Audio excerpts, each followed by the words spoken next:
త్రిమూర్తి సాయిలోని శ్రీ ప్రేమసాయి దివ్య చరిత్ర. 37 ఏళ్లుగా దాచి ఉంచిన నా గురించిన రహస్యం ఇప్పుడు మీ అందరికీ చెబుతున్నాను. నేటికి శుభ సమయం ఆసన్నమైంది.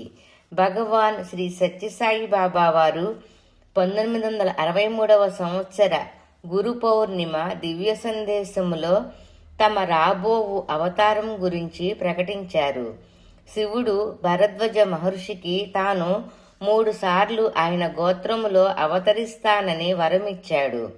మొదట షిరిడీ సాయిబాబాగా శివుడు మాత్రమే. తర్వాత 2వ అవతారంగా శివపార్వతులు ఇద్దరూ కలిసి ఏకమూర్తిగా పుట్టపర్తిలో సత్యసాయిబాబాగాను, చివరగా పార్వతీదేవి మాత్రమే ప్రేమసాయిగా అవతరిస్తారు.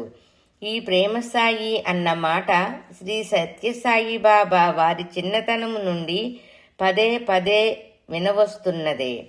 బాబావారు బాల్యములో తాము పాడి ఇతర బాలుర చేత పాడించే పాటలలో తరచూ షిరిడీ బాబా, పర్తి బాబా, సాయిబాబా, సత్యసాయి బాబా, ప్రేమసాయి బాబా అనే మాటలు వచ్చేవి.